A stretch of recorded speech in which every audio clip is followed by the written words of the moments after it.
We do have Dr. Jesse Richman here from ODU, Associate Political Science Professor there. And we got a few minutes left, and we've been talking about the gubernatorial races.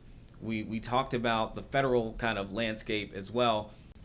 We also do have House of Delegates, that we're looking at here too. And I know that your recent survey that you all put out, it also speaks to that. We got a few races that we're looking at there. What did you all glean from how people are feeling, those who responded to your survey, about those particular races that are heading into 2025? Overall, things look quite good for Democrats in the House of Delegates races. In the survey, we had half of respondents saying they plan to vote for Democrats, a quarter of respondents saying they plan to vote for Republicans, and the other quarter not planning to vote primarily. And so that's a 2-to-1 advantage for Democrats among people who said that they were going to vote. That's a lot more support for Democrats than we've seen in some recent regional House of Delegates elections. So that holds up. That's very good news for Democrats. It's better than we saw for Democrats in the governor's race, actually. And so, of course, in the context of the House of Delegates races, it's filtered through districts. And so it's where do you have potential for one party to be able to win districts? Some districts are very safe. Another few percent of the vote one way or the other is not going to make any difference. Other districts are more on the margins. I think it probably translates to a pretty good prospect for Democrats in the region in that House of Delegates election. It may also reflect the prominence of some of the region's representatives in the House of Delegates.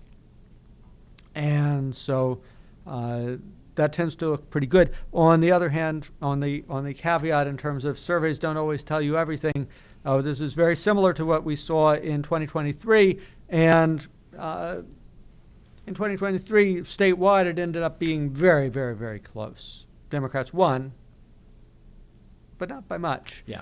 And so we continue to have very narrow margins for the parties in the legislature. And what that means is every race is really quite crucial, right? Any one race could transform which party is in the driver's seat in Richmond. And in Virginia politics, we've seen something of a breakdown of what used to be called the Virginia way of kind of comedy and coming together.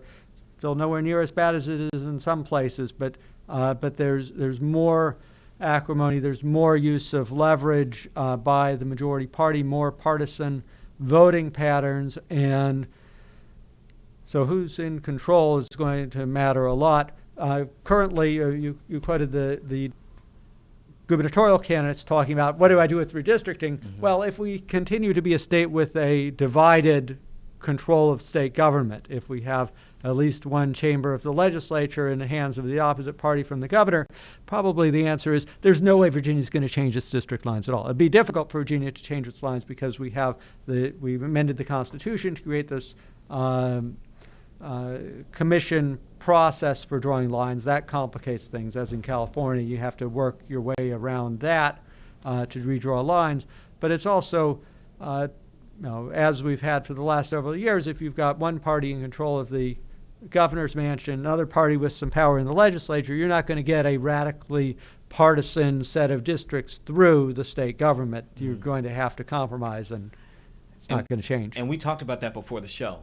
Me moving to Virginia, that was one of the things that I actually have grown to really appreciate, that a gubernatorial candidate or governor cannot run 2 consecutive terms. In my estimation of opinion, if I may, it puts the pressure on everyone. Hey, listen, you got to work together, right? Yep. You're going to have to get this, because you don't know who might be in that role in 4 years. You don't know. And there's a lot riding. You kind of said it. There's a lot riding on this next administration of things that could happen. We were just talking on Daybreak this morning about retail marijuana and kind of the battle that's been going on there for a number of years and getting a retail marketplace put together. There's conversations about when it comes to abortion rights, right? In Virginia.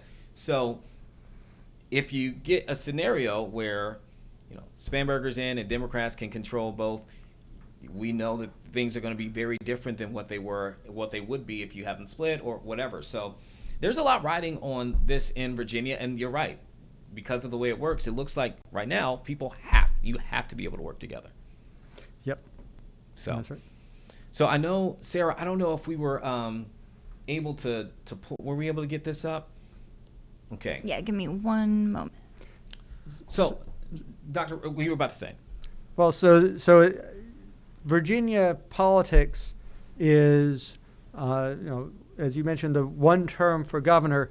This means every governor they get in, they've only got their 4 years. Mm-hmm. We have an abundant supply of ex-governors then. So one of the interesting questions going forward is also going to be, what's Youngkin's next act? Does he want to stay in politics? Is he going to run for Senate?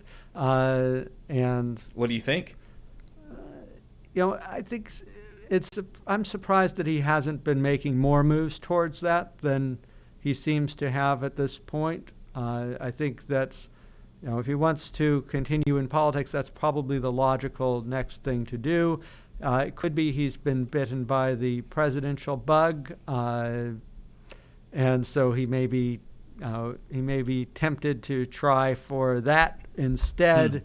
I would say he's probably maybe better advised to aim for the Senate and see what he can do in the senatorial contest. But so far he doesn't seem to be very eager to do that. Well, regardless of what he announces, it's going to be news. So we're going to see where he lands. Dr. Jesse Richman, Associate Professor, Political Science with Old Dominion University. Seriously, a pleasure. So glad that you could be our first guest here and talk about everything here.